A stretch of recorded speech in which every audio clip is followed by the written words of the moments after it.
3-9. Yeah. Last season, their over-under is 4.5.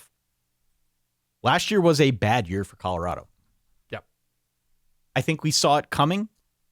It was a year after both Shedeur and Travis Hunter went pro. A lot of teams, I think, would probably be in a similar position. I don't know if the bottom would have fallen out quite as much, but it's not a stretch to look back and say, oh, well, of course they got worse because they lost their two best players. The biggest question, though, was whether there was a plan. Whether there was a plan for that. The post-Shedeur, the post-Travis Hunter era. And I don't know if we have an answer to that yet. Right. Well, the plan is Brennan Marion. Is that a good enough plan, though? Well, it depends what you're intending to do. Okay. They're installing the go-go offense. Brennan Marion is now in Colorado. Speaking of an odyssey, he's been on one, too. He's been with a bunch of different teams. This is an offense that sounds fun because it is fun. Mm-hmm. It's two running backs. It's certainly an emphasis on the run.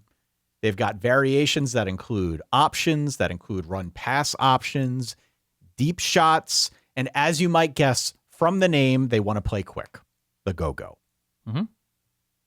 QB1 looks to be Julian Lewis, Juju Lewis. He played sparingly last season. The goal with this offense is to not ask him to throw it 40 times a game. They want the run game to work. They want more of a balanced approach.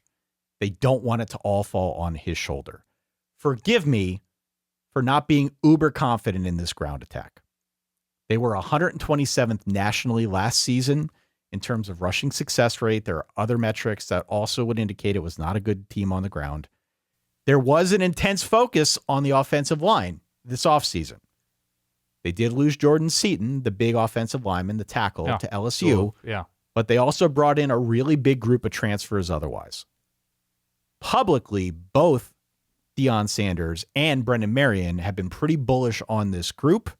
I feel like personally I need to see it before I can get too excited, but I think it's notable for whatever you make of coach quotes that the coaches at least seem to be pretty bullish on what they're seeing. Make of that what you will, Dan. Do you have a year in which Deion Sanders in Colorado really impressed you on the ground? No. Running the ball? No. I don't. And it's a year, once again, where they're rebuilding an offensive line, rebuilding an offense, new running backs. One of them was with the Sac State coming along with Brendan Marion, right? Yep. Put up some big numbers in the offense, which, great, good. I like their receiver room, actually. I like Danny Scudero, who comes from San Jose State. Sure. I like DeAndre Moore. I like the potential of DeAndre Moore coming from Texas. He's been beat up, but yeah. Cam Perry from Miami, Ohio, I think is a nice piece. Like, I think that aspect of what they've got out there actually looks kind of appealing to me.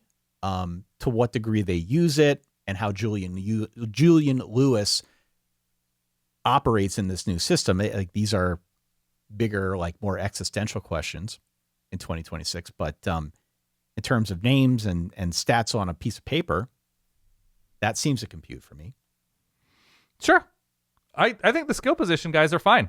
I don't trust this offensive line. And I know the quotes have been glowing that, like, this offensive line is bigger and better than what Brennan Marion saw at Texas, and it's going to go down as one of the best. They always are. One of the best offensive lines or the best offensive line in Colorado history. Big bodies coming in. Yeah. Don't trust them. I just don't. I don't trust the offensive line coach. I don't trust another new offense.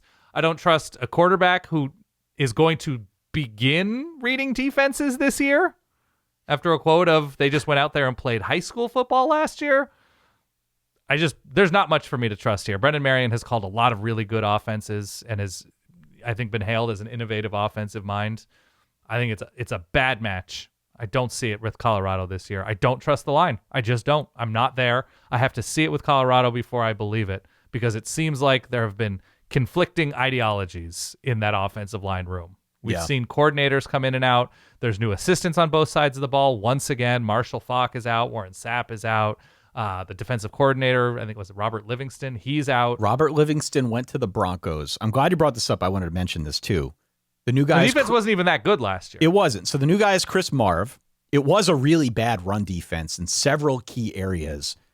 A really bad defense, let's say, in several key areas, namely the run defense, but also big plays, the pass rush. In general, they kind of sucked at tackling. Just not a good tackling team at all. He is not, I don't care who it is. Insert defensive coordinator here is not going to fix all of those things. And I don't care how aggressive or attacking any of them want to be. I'm not seeing that all getting fixed in short order as well. So you like layer that onto the fact that this is actually a tough schedule. And like, I'm not buying this at all. 4.5, is that what I said? Let me scroll up. 4.5, I would go under. I'm not in on this at all. And I'm real curious on Julian Lewis. I love the go-go offense. It is fun to watch. Yeah. I'm just like, I think this is another situation. For those reasons, I'm out. Yeah. There's nothing much for me to trust at this point. No. And so, yeah, I don't see them going bowling. I think at their absolute best, they're 6-6. If it all clicks and they have health, luck, and they catch teams in fortuitous situations. But no, the schedule is difficult enough. It's a weird road schedule early, right? It's Georgia Tech, Northwestern, and Baylor in the first month on the road. Yeah. They got to get off to a quick start. Not that those are impossible teams to beat. No, but they got to get off to a quick start. Otherwise, they're toast. Yep. I'm not feeling great.